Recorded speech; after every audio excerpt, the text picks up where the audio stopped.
দাবাড়ু Garry Kasparov তার বইতে জীবনের সঙ্গে দাবার ছকের তুলনা করেছেন।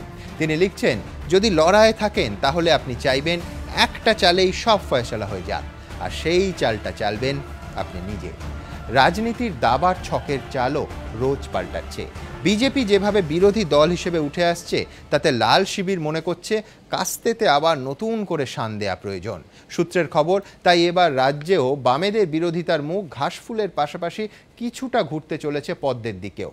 আর শুধু প্রাক্তন শাসকই বা কেন, পঞ্চায়েত ভোটের আগে বর্তমান শাসক দলের চোখও ওই গেরুয়া শিবিরে। ভোটের মুখে কোনো রকম অন্তর্দ্বন্দ্বের ফায়দা যাতে বিজেপি না তুলতে পারে, সেজন্য একেবারে বুথ স্তর পর্যন্ত কর্মীদের সঙ্গে যোগাযোগ পাকা করতে চাইছে তৃণমূল।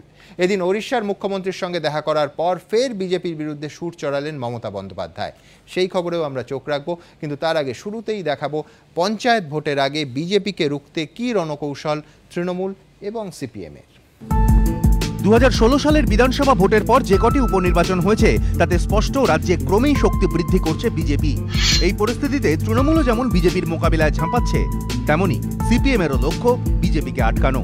সিপিএম সূত্র খবর, কদিন আগে দলের সম্পাদক মণ্ডলীর বৈঠকে বুদ্ধদেব ভট্টাচার্য বলেন, বিজেপির তোলা ইস্যুগুলো নিয়ে সাধারণ মানুষের মধ্যে চর্চা হচ্ছে। এই ইস্যুগুলিতে আমাদের কি প্রতিক্রিয়া তা নিয়ে প্রচার দরকার এবং একটি পুস্তিকা প্রকাশ করা দরকার। সিপিএম নেতৃত্বের একাংশ মনে করছে নানা ইস্যুতে তাদের তৃণমূল সরকার বিরোধী আন্দোলন জনমানসে ক্ষোভ তৈরি করলেও আদতে ডিভিডেন্ড চলে যাচ্ছে বিজেপির ঘরে। এই পরিস্থিতিতে বঙ্গ সিপিএমের সিদ্ধান্ত, বিজেপি যেসব বিষয় নিয়ে প্রচার করছে তার মোকাবিলা করে ধারাবাহিক প্রচারে যাবে দল। প্রাক্তন মুখ্যমন্ত্রী বুদ্ধদেব ভট্টাচার্যের নির্দেশে খুব তাড়াতাড়ি একটি পুস্তিকাও প্রকাশ করতে চলেছে আলিমুদ্দিন।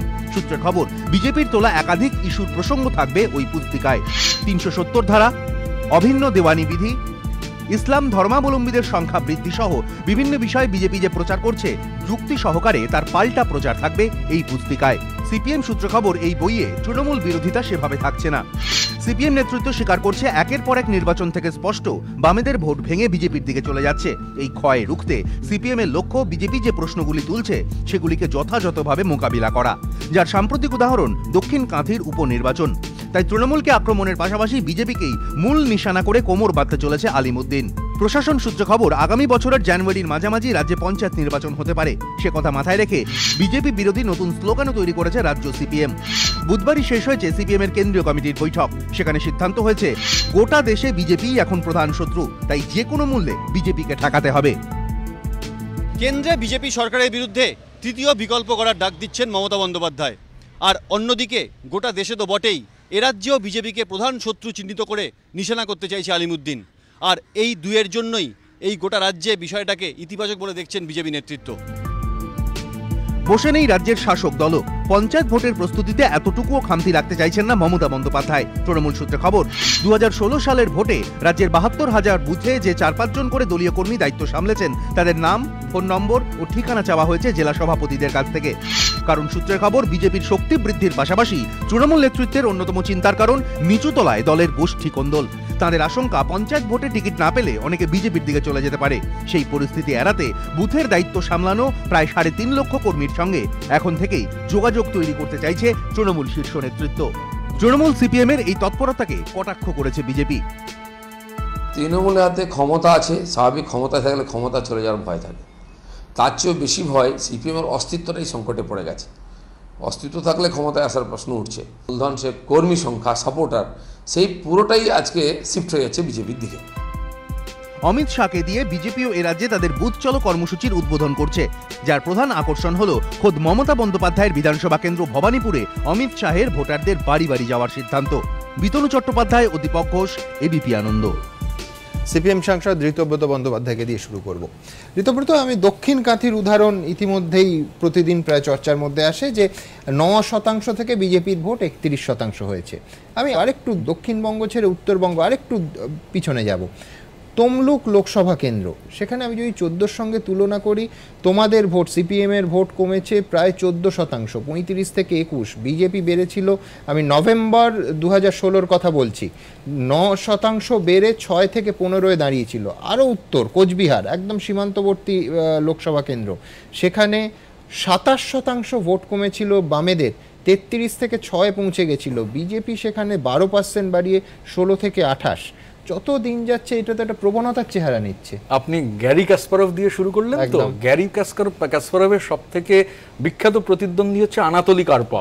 কার্পভের থিওরিটা আবার অন্যরকম ছিল, যে খেলা একটা চালে শেষ হয় না। ঘটনাচক্রে কার্পভ আবার কমিউনিস্ট পার্টির নেতা ছিলেন। তা যাই হোক, আমার বক্তব্য হচ্ছে যে খেলা তো শেষ হয়নি, কেননা আমাদের রাজ্যে যে সিচুয়েশন এখন, বিজেপি আর তৃণমূল মানে পরস্পরের পরিপূরক, ইংরেজিতে যাকে বলে সিম্বায়োটিক নিউট্রিশন, অন্য কোনো তথ্যে যাওয়ার দরকার নেই। এই তৃণমূলের জমানায় গত 6 বছরে গোটা দেশের মধ্যে আরএসএস এর শাখা সব থেকে বেড়েছে পশ্চিমবঙ্গে, 52% বেড়েছে। এবার একটার পর একটা ঘটনা যদি পরপর আমরা দেখতে থাকি, ধরুন ভাঙড়ে এত বড় মুভমেন্ট হচ্ছে, বিজেপি গোটাটাই নেই, তৃণমূল নিজেকে পার্লামেন্টে বিজেপি বিরোধিতা থেকে উইথড্র করে নিয়েছে। এই গিভ এন্ড টেক যে চলছে, এবং আমাদের রাজ্যে বিশেষ করে রামনবমীকে কেন্দ্র করে যা হয়েছে, তো এটা বিশ্বাসযোগ্য? রাস্তাঘাটে লোকে দেখছে তৃণমূল বনাম বিজেপির লড়াই।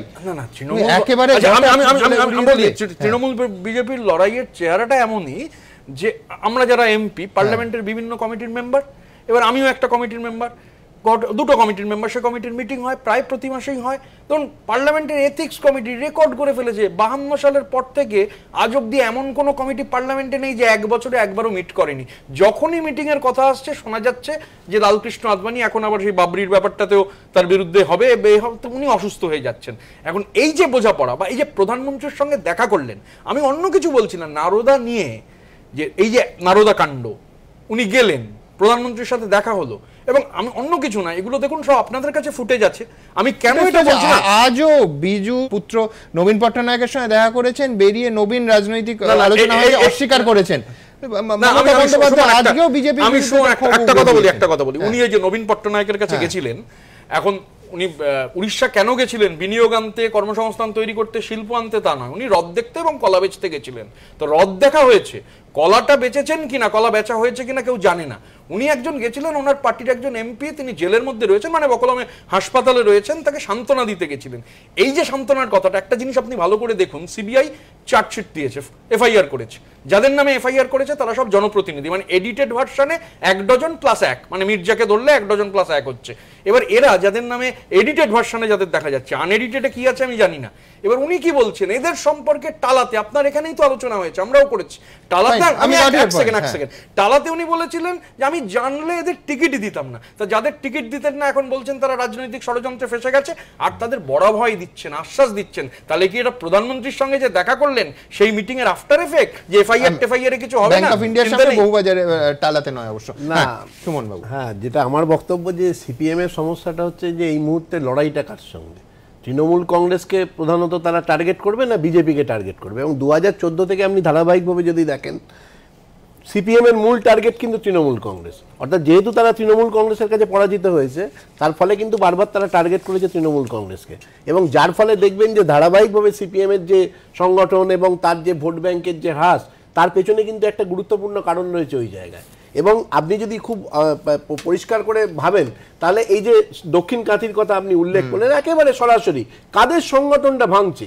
অ্যাকচুয়ালি সংকটটা তো সারা দেশের, সেই সংকটটাকে একটা আঞ্চলিক রাজনৈতিক দল কিভাবে মোকাবিলা করবে সেটার একটা পর্যায়ে আছে।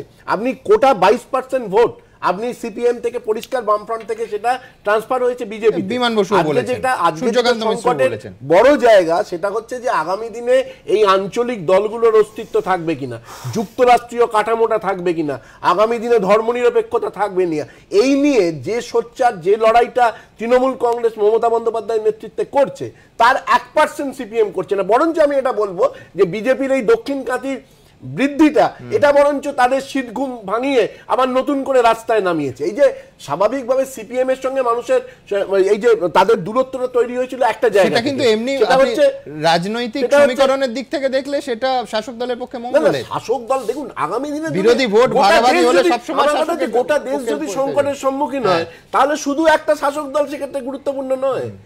আপনি তো বললেন যে যুক্তরাষ্ট্রীয় বা তৃতীয় ফ্রন্টের কথা জ্যোতিবাবুও বলেছিলেন, তা সেই তৃতীয় ফ্রন্টের কথা আজকে বারবার যে পরিস্থিতিতে মমতা বন্দ্যোপাধ্যায় তুলছেন, প্রেক্ষাপটটা একদম আলাদা।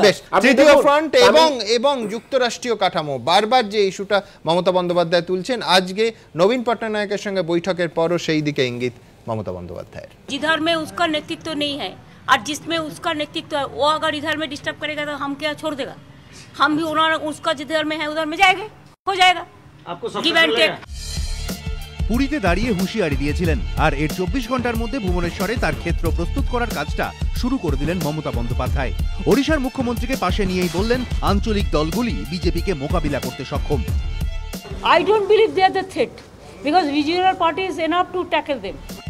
বৃহস্পতিবার নবীন পট্টনায়কের বাসভবনে যান বাংলার মুখ্যমন্ত্রী। শুভেচ্ছা বিনিময়ের পর মিনিট 15 একান্ত বৈঠক। সূত্রের খবর, আঞ্চলিক দলগুলির একজোট হওয়া নিয়ে এই বৈঠকে প্রাথমিক আলোচনা হয়েছে। যদিও ওড়িশার মুখ্যমন্ত্রীর দাবি এটা সৌজন্যমূলক বৈঠক। There was no political discussion at all. It was just courtesy. কিন্তু নবীন পট্টনায়ককে পাশে দাঁড় করিয়েই মমতা বন্দ্যোপাধ্যায় এদিনও আঞ্চলিক দলগুলির একজোট হওয়ার পক্ষেই সওয়াল করেছেন। We want regional party should continue and we want that there must be a federal structure to strengthen the federal structure in this country according to our constitution. All the states are important. দিন চারেক আগেই ভুবনেশ্বরে বসে বঙ্গ ও কলিঙ্গ জয়ের ডাক দিয়েছেন মোদী অমিত শাহরা। বিজেপির লক্ষ্য স্পষ্ট, মমতা বন্দ্যোপাধ্যায় ও নবীন পট্টনায়ককে সরিয়ে রাজনৈতিক ক্ষমতা দখল। এই প্রেক্ষাপটে এদিন ফের একবার মেরুকরণের রাজনীতির অভিযোগ তুলে বিজেপিকে নিশানা করেছেন Mamata Bandyopadhyay. They divide the caste, they divide the party, they purchase sometimes the ministers, the MLA, the whatever they can. They divide the Hindu Muslim, they divide the Sikh Christian, they divide the tribal SC, so many division. Even Hindu to Hindu also they divide. We don't do it. We want unity. যদিও পশ্চিমবঙ্গ ও ওড়িশার মুখ্যমন্ত্রীর বৈঠককে গুরুত্ব দিতে নারাজ BJP. যখন কোনো বিপদে পড়েন বা অসফল হয়ে যান ধীরে ধীরে, তখন দিল্লির দিকে ছোটেন, বাংলার বাইরের দৃষ্টি আকর্ষণ করার চেষ্টা করেন। এটাও সেরকম একটা অপচেষ্টা হচ্ছে। বাংলায় যে ধরনের দুর্নীতি আর মানুষ তাতে ব্যতিব্যস্ত হয়ে গেছে, সিবিআই ইনকোয়ারি চলছে, টিএমসি সরকার একেবারে লেজে গোমরে, তাই দৃষ্টিটা ঘুরিয়ে দেওয়ার জন্য একটা চেষ্টা করছেন ওনারা, কিন্তু এবারে আর সেটা সফল হতে পারবেন না। ওড়িশায় ক্ষমতাসীন বিজু জনতা দল একসময় বিজেপি ঘনিষ্ঠ বলে পরিচিত ছিল, কিন্তু বিজেপি এখন ওড়িশা দখলে ঝাঁপানোয় সম্মুখ সমরে দুই দল। ওড়িশায় দলের কর্মসমিতির বৈঠকে অমিত শাহ বলেছেন এখনো বিজেপির স্বর্ণযুগ আসেনি, বাংলা, কেরল, ওড়িশায় জিততে হবে। এই প্রেক্ষাপটে মুখোমুখি দুই পড়শি রাজ্যের মুখ্যমন্ত্রী, যা উস্কে দিল মোদী বিরোধী আঞ্চলিক জোটের জল্পনা। মমতা বন্দ্যোপাধ্যায় এবং নবীন পট্টনায়কের মধ্যে এই বৈঠক আগামী লোকসভা ভোটকে মাথায় রেখে আঞ্চলিক এবং ধর্মনিরপেক্ষ শক্তিগুলোকে একজোট করার ক্ষেত্রে সলতে পাকানোর কাজ শুরু হয়ে গেল বলেই মনে করছেন রাজনৈতিক পর্যবেক্ষকদের একাংশ। ক্যামেরায় সুবীর রায়ের সঙ্গে আশাবুল হোসেন, এবিপি আনন্দ, ভুবনেশ্বর।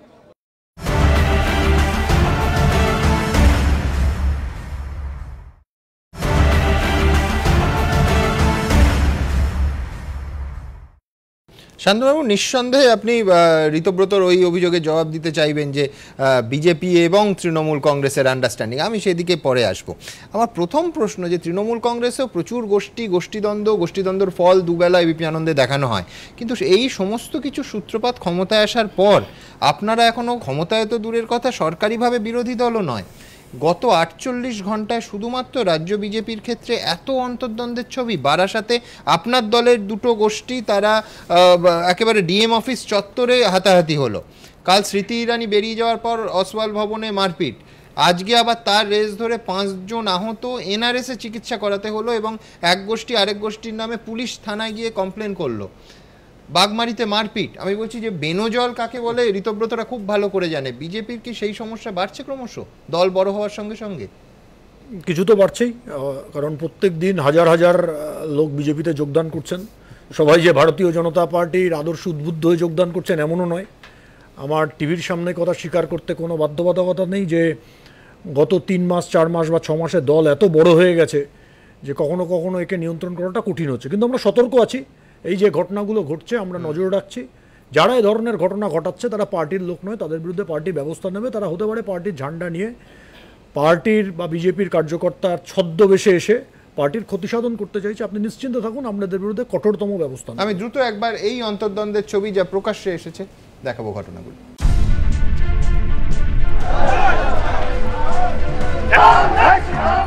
একের পর এক নির্বাচনে ভোট বাড়ছে, যাকে ইতিবাচক বলছেন অমিত শাহরা, কিন্তু এই শক্তি বৃদ্ধির সঙ্গে পাল্লা দিয়ে বাড়ছে বিজেপির গোষ্ঠী কোন্দল। প্রায় প্রতিদিনই কোথাও না কোথাও সংঘর্ষে জড়াচ্ছেন বিজেপির নেতাকর্মীরা। বৃহস্পতিবারই উত্তর 24 পরগনার বারাসাতে জেলা শাসকের দফতরে দেখা যায় বিজেপির এই কোন দলের ছবি। বিজেপি সমর্থিত জনসচেতনা মঞ্চের স্মারকলিপি দেওয়ার কর্মসূচিতেই হাতাহাতি হয়। বিজেপির জেলা সম্পাদকের নামে সোশ্যাল মিডিয়ায় কটূক্তির অভিযোগ ঘিরে ঝামেলার সূত্রপাত। আমার ডিস্ট্রিক্টের জেনারেল সেক্রেটারি শঙ্কর চ্যাটার্জির নামে অহেতুক বাজে কিছু ফেসবুকে লিখছে। আমরা এতবার পুলিশকে জানানো সত্ত্বেও সে কোনো পুলিশ প্রশাসন কোনো দায়িত্ব নেয়নি, কোনো কিছু করেনি। তারপর আমরা জিজ্ঞাসা করতে গেছি, এবার দেখি ওদের লোকেরা ঘিরে আমাকে অহেতুক ধাক্কাধাক্কি করে। ক্যামেরাবন্দি হয়েছে কোন্দল, তারপরও স্থানীয় বিজেপি নেতৃত্বের একাংশ আবার ঘটনার জন্য বহিরাগতদের ঘাড়েই দায় চাপিয়েছেন। এখানে কিছু বাইরে নেশাগ্রস্ত দুষ্কৃত লোক ঢুকে আমাদের এই শান্তিপূর্ণ শোভাযাত্রা ইমেজ নষ্ট করার জন্য এই কার্যক্রমে আমাদের পাশে মিছিল দুঃখ হাঁটে, আমরা তাকে মানা করতে পারি? কোন্দলের জেরে রক্ত ঝরেছে মানিকতলাতেও। বেধড়ক মারে মাথা ফেটেছে এক বিজেপি নেতার, আরেকজনের কানের পর্দা। অভিযোগের তীর বিজেপি নেতা সুনীল রায়ের অনুগামীদের দিকে। সুনীল রায় জেলা প্রেসিডেন্ট থাকাকালীন দলকে বাড়াতে দিচ্ছে না, সংগঠন করতে গেলে বলছে প্রমোটারের থেকে টাকা নিতে হবে, টাকা তুলতে হবে। উত্তর পূর্বে জেলা প্রেসিডেন্ট তিনি নিজে দাঁড়িয়ে থেকে 5-7 জনকে নিয়ে এসে আমাদের উপরে, আমরা তখন বাজার করছিলাম বাগমারি বাজারে, সেই সময় আমাদের উপরে চড়াও হয়। স্মৃতিরানীর সামনে বা জেলা রাজ্যের সবার সামনে যে কথাটা তুলে ধরেছিলাম যে এই টাকা নিচ্ছে বা তৃণমূলের সঙ্গে আতাত বলেই মারামারি শুরু করে দেয়। আমি প্রকাশ্য রাস্তার মধ্যেই একদম ওপেন ওখানে দাঁড়িয়ে সুনীল রায় নিজে। আক্রান্তরা মানিকতলা থানায় অভিযোগ দায়ের করেছেন। প্রতিক্রিয়া জানার জন্য অভিযুক্ত বিজেপি নেতার সঙ্গে যোগাযোগ করা হলেও তিনি ফোন ধরেননি, জবাব দেননি SMS-এরও। বুধবার গিরিশ পার্কের কাছে অসওয়াল ভবনে দলীয় বৈঠক করেন কেন্দ্রীয় বস্ত্রমন্ত্রী স্মৃতি ইরানি। তিনি চলে যাওয়ার পরও সংঘর্ষে জড়িয়েছিল দুই গোষ্ঠী। খবর সংগ্রহে গিয়ে বাধার মুখে পড়ে সংবাদ মাধ্যম। গত 9 এপ্রিল এই ছবি দেখা যায় বীরভূমের বোলপুরে। পর্যবেক্ষক হিসেবে সাংগঠনিক বৈঠক করতে আসা কেন্দ্রীয় মন্ত্রীর সামনে এভাবেই হাতাহাতি হয় বিজেপি কর্মীদের মধ্যে। জখম হন দুপক্ষের বেশ কয়েকজন, ভাঙা হয় হোটেলের কাঁচও। দল যে গোষ্ঠীকন্দলে জেরবার, বিজেপির রাজ্য নেতৃত্বও তা মেনে নিচ্ছে। সংগঠনের যখন বিস্তার হয় বিভিন্ন লোক আসেন, এটা যেমন পজিটিভ। সংগঠনের মধ্যে যারা থাকেন পুরনো লোক, তারাও নিজের জায়গাটা হারিয়ে ফেলার ভয় পান, ফলে একটা সংকট স্বাভাবিক। এটাকে আমরা বলি প্রবলেম অফ গ্রোথ। আমাদের কিছু সমস্যা হচ্ছে, আমরা বেশি বাড়ছি বলে সেটা নিয়ন্ত্রণ করতে একটু সময় লাগছে। আর সেই জন্য তার জন্য আমরা নিয়মিত বৈঠক প্রশিক্ষণ মিটিং করছি। তবে পদ্ম শিবিরের অন্তর্দ্বন্দ্ব অনেক আগেই দেখেছে বঙ্গবাসী। 2015 সালে পুরভোটের প্রার্থী তালিকা নিয়ে তুঙ্গে উঠেছিল বিজেপির অন্দরের বিবাদ। জেলায় জেলায় কর্মীদের হাতে হেনস্থার শিকার হয়েছিলেন নেতারা। বিজেপি রাজ্য দপ্তরের সামনেও দেখা গিয়েছিল লাঠালাঠি। কর্মীদের হাতে ঘেরাও হতে হয়েছিল তদানীন্তন বিজেপির রাজ্য সভাপতি রাহুল সিংহকে। তারপর একাধিক নির্বাচনে ভোট বাড়ার সঙ্গে সঙ্গে বাড়ছে বিজেপির গোষ্ঠীদ্বন্দ্ব। বারবার তা সামনেও চলে আসছে। পঞ্চায়েত নির্বাচনের আগে যা বিজেপির কাছে অস্বস্তির বলেই মত পর্যবেক্ষকদের একাংশের। এবিপি আনন্দ।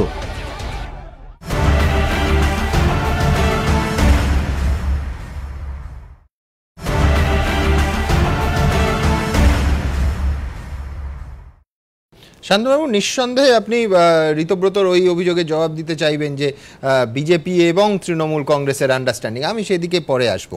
আমার প্রথম প্রশ্ন যে তৃণমূল কংগ্রেসেও প্রচুর গোষ্ঠীদ্বন্দ্বর ফল দুবেলা এবিপি আনন্দে দেখানো হয়, কিন্তু এই সমস্ত কিছু সূত্রপাত ক্ষমতায় আসার পর আপনারা এখনও ক্ষমতায় তো দূরের কথা, সরকারিভাবে বিরোধী দলও নয়। গত 48 ঘন্টায় শুধুমাত্র রাজ্য বিজেপির ক্ষেত্রে এত অন্তর্দ্বন্দ্বের ছবি। বারাসাতে আপনার দলের দুটো গোষ্ঠী, তারা একেবারে ডিএম অফিস চত্বরে হাতাহাতি হলো। কাল স্মৃতি ইরানি বেরিয়ে যাওয়ার পর অসওয়াল ভবনে মারপিট। আজকে আবার তার রেস ধরে 5 জন আহত, NRS-এ চিকিৎসা করাতে হলো এবং এক গোষ্ঠী আরেক গোষ্ঠীর নামে পুলিশ থানায় গিয়ে কমপ্লেন করলো। বাগমারিতে মারপিট। আমি বলছি যে বেনজল কাকে বলে ঋতব্রতরা খুব ভালো করে জানে। বিজেপির কি সেই সমস্যা বাড়ছে ক্রমশ দল বড় হওয়ার সঙ্গে সঙ্গে? কিছু তো বাড়ছেই, কারণ প্রত্যেক দিন হাজার হাজার লোক বিজেপিতে যোগদান করছেন। সবাই যে ভারতীয় জনতা পার্টির আদর্শ উদ্বুদ্ধ হয়ে যোগদান করছেন এমনও নয়। আমার টিভির সামনে কথা স্বীকার করতে কোনো বাধ্যবাধকতা নেই যে গত 3 মাস 4 মাস বা 6 মাসে দল এত বড় হয়ে গেছে যে কখনো কখনো একে নিয়ন্ত্রণ করাটা কঠিন হচ্ছে। কিন্তু আমরা সতর্ক আছি। এই যে ঘটনাগুলো ঘটছে আমরা নজর রাখছি।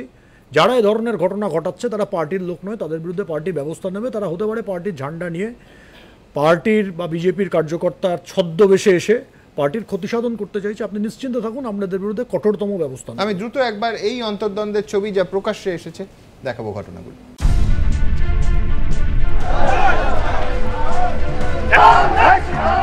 একের পর এক নির্বাচনে ভোট বাড়ছে, যাকে ইতিবাচক বলছেন অমিত শাহরা। কিন্তু এই শক্তি বৃদ্ধির সঙ্গে পাল্লা দিয়ে বাড়ছে বিজেপির গোষ্ঠী কোন্দল।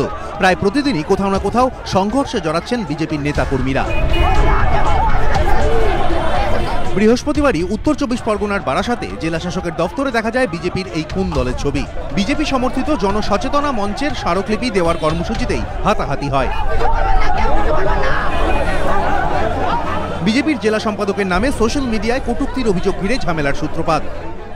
আমার ডিস্ট্রিক্টের জেনারেল সেক্রেটারি শঙ্কর চ্যাটার্জির নামে অহেতুক বাজে কিছু ফেসবুকে লিখছে। আমরা এতবার পুলিশকে জানানো সত্ত্বেও সে কোনো পুলিশ প্রশাসন কোনো দায়িত্ব নেয়নি, কোনো কিছু করেনি। তারপর আমরা জিজ্ঞাসা করতে গেছি, এবার দেখি ওদের লোকেরা ঘিরে আমাকে অহেতুক ধাক্কাধাক্কি করে। ক্যামেরাবন্দি হয়েছে কোন দল, তারপরও স্থানীয় বিজেপি নেতৃত্বের একাংশ আবার ঘটনার জন্য বহিরাগতদের ঘাড়েই দায় চাপিয়েছেন। এখানে কিছু বাইরে নেশাগ্রস্ত দুষ্কৃত লোক ঢুকে আমাদের এই শান্তিপূর্ণ শোভাযাত্রা ইমেজ নষ্ট করার জন্য এই কার্যক্রমে আমাদের পাশে মিছিল দুঃখ হাঁটে, আমরা তাকে মানা করতে পারি? কোন দলের জেরে রক্ত ঝরেছে মানিকতলাতেও, বেধড়ক মারে মাথা ফেটেছে এক বিজেপি নেতার, আরেকজনের কানের পর্দা। অভিযোগের তীর বিজেপি নেতা সুনীল রায়ের অনুগামীদের দিকে। সুনীল রায় জেলা প্রেসিডেন্ট থাকাকালীন দলকে বাড়াতে দিচ্ছে না, সংগঠন করতে গেলে বলছে প্রোমোটারের থেকে টাকা নিতে হবে, টাকা তুলতে হবে। উত্তর পূর্বে জেলা প্রেসিডেন্ট তিনি নিজে দাঁড়িয়ে থেকে 5-7 জনকে নিয়ে এসে আমাদের উপরে, আমরা তখন বাজার করছিলাম বাগমারি বাজারে, সেই সময় আমাদের উপরে চড়াও হয়। স্মৃতিরানীর সামনে বা জেলা রাজ্যের সবার সামনে যে কথাটা তুলে ধরেছিলাম যে এই টাকা নিচ্ছে বা তৃণমূলের সঙ্গে আতাত বলেই মারামারি শুরু করে দেয়। আমি প্রকাশ্য রাস্তার মধ্যেই একদম ওপেন ওখানে দাঁড়িয়ে সুনীল রায় নিজে। আক্রান্তরা মানিকতলা থানায় অভিযোগ দায়ের করেছেন। প্রতিক্রিয়া জানার জন্য অভিযুক্ত বিজেপি নেতার সঙ্গে যোগাযোগ করা হলেও তিনি ফোন ধরেননি, জবাব দেননি SMS-এরও। বুধবার গিরিশ পার্কের কাছে অসমল ভবনে দলীয় বৈঠক করেন কেন্দ্রীয় বস্ত্রমন্ত্রী স্মৃতি ইরানি। তিনি চলে যাওয়ার পরও সংঘর্ষে জড়িয়েছিল দুই গোষ্ঠী। খবর সংগ্রহে গিয়ে বাধার মুখে পড়ে সংবাদ মাধ্যম। গত 9 এপ্রিল এই ছবি দেখা যায় বীরভূমের বোলপুরে। পর্যবেক্ষক হিসেবে সাংগঠনিক বৈঠক করতে আসা কেন্দ্রীয় মন্ত্রীর সামনে এভাবেই হাতাহাতি হয় বিজেপি কর্মীদের মধ্যে। জখম হন দুপক্ষের বেশ কয়েকজন, ভাঙা হয় হোটেলের কাঁচও। দল যে গোষ্ঠীকন্দলে জেরবার, বিজেপির রাজ্য নেতৃত্বও তা মেনে নিচ্ছে। সংগঠনের যখন বিস্তার হয় বিভিন্ন লোক আসেন, এটা যেমন পজিটিভ। সংগঠনের মধ্যে যারা থাকেন পুরনো লোক, তারাও নিজের জায়গাটা হারিয়ে ফেলার ভয় পান, ফলে একটা সংকট স্বাভাবিক। এটাকে আমরা বলি প্রবলেম অফ গ্রোথ। আমাদের কিছু সমস্যা হচ্ছে, আমরা বেশি বাড়ছি বলে সেটা নিয়ন্ত্রণ করতে একটু সময় লাগছে। আর সেই জন্য তার জন্য আমরা নিয়মিত বৈঠক প্রশিক্ষণ মিটিং করছি। তবে পদ্ম শিবিরের অন্তর্দ্বন্দ্ব অনেক আগেই দেখেছে বঙ্গবাসী। 2015 সালে পুরভোটের প্রার্থী তালিকা নিয়ে তুঙ্গে উঠেছিল বিজেপির অন্দরের বিবাদ। জেলায় জেলায় কর্মীদের হাতে হেনস্থার শিকার হয়েছিলেন নেতারা। বিজেপি রাজ্য দপ্তরের সামনেও দেখা গিয়েছিল লাঠালাঠি। কর্মীদের হাতে ঘেরাও হতে হয়েছিল তদানীন্তন বিজেপির রাজ্য সভাপতি রাহুল সিংহকে।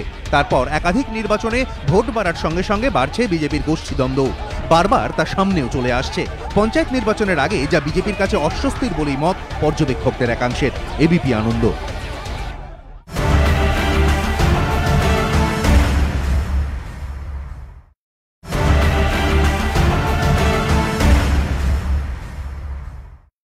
শান্তনুবাবু, পারবেন বেনজল তাড়াতে?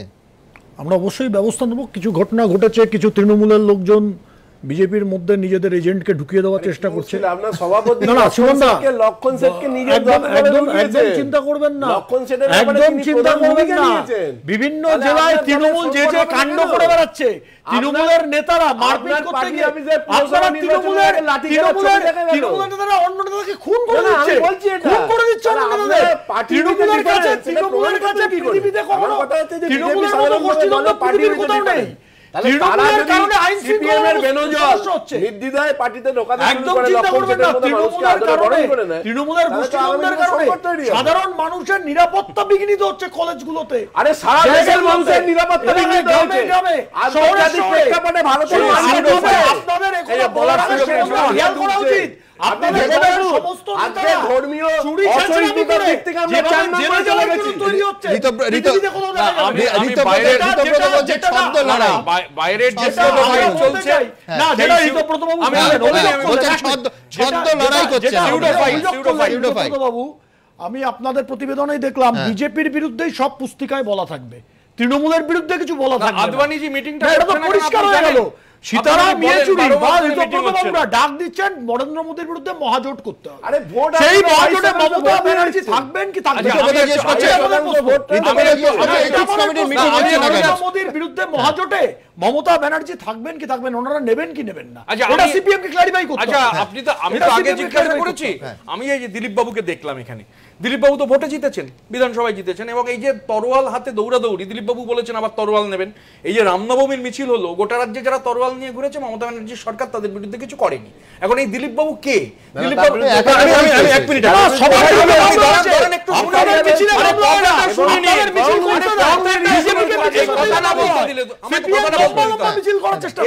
ধরুন পশ্চিম মেদিনীপুর জেলা, পশ্চিম মেদিনীপুর জেলায় ওই সিটটা বাদ দিয়ে যত সিট আছে তৃণমূলের মিনিমাম ভোট হচ্ছে 56,000। একটা আশ্চর্য রসায়নে ওই সিটে তৃণমূলকে প্রায় কোনো ভোটই পায়নি, সেই ভোট পেয়ে গেলেন দিলীপবাবু, জ্ঞান সিং সোনপাল হেরে গেল। এরকম আরো সিটে হয়েছে। আমি যে কথাটা বারবার বলছি, এই যে সিউডো ফাইট, এবং সবথেকে গুরুত্বপূর্ণ হচ্ছে, আমি আপনাকে আবারও বলছি, আপনি যে কথা যে আমি শেষ করিনি, আমি একটা কথা 22% একটা কথা আমায় বলতে দিন। আচ্ছা, বিধানসভা ভোটে 3টে সিটে বিজেপি জিতেছে, আমি একটা কথা বলতে দিন, একটা কথা আমায় বলতে দিন। দক্ষিণ কাথির পর আমাদের পার্টির রাজ্য সম্পাদক ক্লিয়ারলি বলে দিয়েছেন, সেটাই আমাদের কথা, যে পশ্চিমবঙ্গে বিজেপি তৃণমূল বিরোধী সমস্ত বাম গণতান্ত্রিক ধর্মনিরপেক্ষ শক্তির ঐক্যই চাহিদা, এবং সেটা কার্যকর হবে। মানে পুরো ভোটে ফের জোট। আমি এই সোজা কথা বলছি না, এদের তো জোট করুন ঘোট করুন, মানুষের চোখে বামপন্থীরা এখন সমস্ত কিছু ভাবে সমস্ত ক্রেডিবিলিটি নষ্ট হয়ে গেছে, সমস্ত ক্রেডিবিলিটি। আমার পরিষ্কার কথা যে দেখুন, সংকট যেভাবে আসছে মানুষের কাছে পৌঁছতে হবে, বিজেপির আসল রূপটা তুলে ধরতে হবে। যে হিংস্র বিজেপি লড়াই, তারপরে ঘুষ দিতে হবে ক্যামেরায়, লক্ষ্য তারপরে ক্যামেরায় ঘুষ দিতে হবে, আর তোমাদেরকে টাকা দিতে হবে, ডোয়ারে টাকা করতে হবে। কেরলের গোপাল, বুঝতেই পাচ্ছেন যে কোনো রাজনৈতিক আলোচনায় নারদা ইস্যু, এবং সেই ইস্যু আজ কলকাতার রাজপথে এবং কলকাতা পুরসভায় আবার।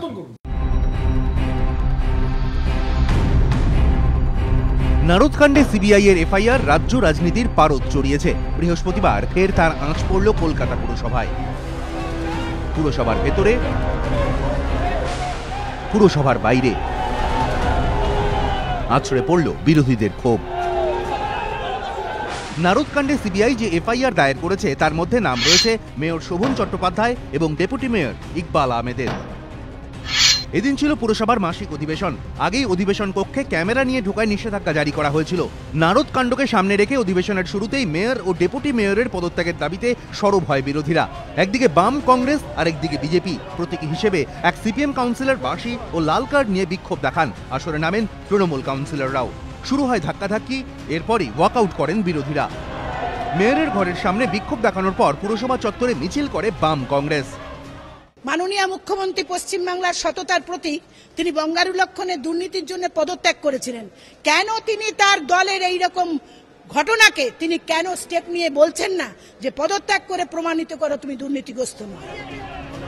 বিজেপি ও মেয়রের ঘরের সামনে বিক্ষোভ দেখায়। তাদের অভিযোগ, অধিবেশন কক্ষে তৃণমূলের হামলায় তিস্তা বিশ্বাস দাস সহ কয়েকজন মহিলা কাউন্সিলর জখম হয়েছেন। নারদ বিক্ষোভ নিয়ে বাম কংগ্রেসের আন্দোলনকেও খোঁচা দিয়েছে বিজেপি। কোথায় আছে সিপিএম, কোথায় আছে কংগ্রেস? একলার দম আছে আমাদের, মোদিজির দম আছে, ক্ষম আছে আমার। পাল্টা জবাব দিয়েছে কংগ্রেস। সব কাউন্সিলররা একত্রিত হয়ে আমরা ধিক্কার জানিয়েছি, বিক্ষোভ জানাচ্ছি, এটাই বড় কথা। আমি বলি সব দলকে নিয়ে করতে গেলে রাজনীতির এতে এখন লড়তে গেলে এইভাবে, আমার কৃতিত্বটা বলে কিছু নেই। বিরোধীদের বিক্ষোভের পরই এদিন পুরসভায় শোভন চট্টোপাধ্যায়ের সঙ্গে দেখা করতে আসেন মদন মিত্র। আমার এখানে তো কিছু বলারই নেই, because I have nobody of purpose, যা বলার। নারদ আঁচ আছড়ে পড়েছে রাজপথেও। কলকাতা পুরসভার মেয়র ও ডেপুটি মেয়রের পদত্যাগের দাবিতে এদিন রাজা সুবোধ মল্লিক স্কোয়ার থেকে কলকাতা পুরসভার সামনে পর্যন্ত মিছিল করে যুব কংগ্রেস। বিক্ষোভকারীরা ব্যারিকেড ভাঙার চেষ্টা করলে পুলিশের সঙ্গে ধস্তাধস্তি বেঁধে যায়। নারদা কাণ্ডে অভিযুক্তদের গ্রেফতারি ও পদত্যাগের দাবিতে হাওড়া ব্রিজ অবরোধ করে বিক্ষোভ দেখায় কংগ্রেস। অর্ণব মুখোপাধ্যায়, সুদীপ্ত আচার্য ও সুনীত হালদার, এবিপি আনন্দ।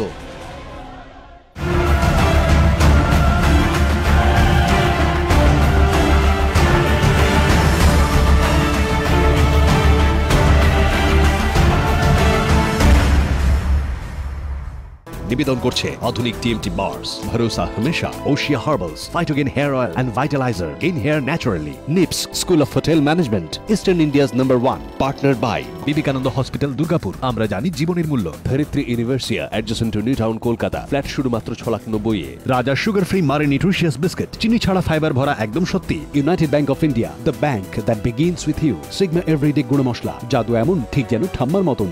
অনিয়মিত জীবনে লিভারের সুরক্ষায় ব্যবহার করুন লিভোসিন ডিএস।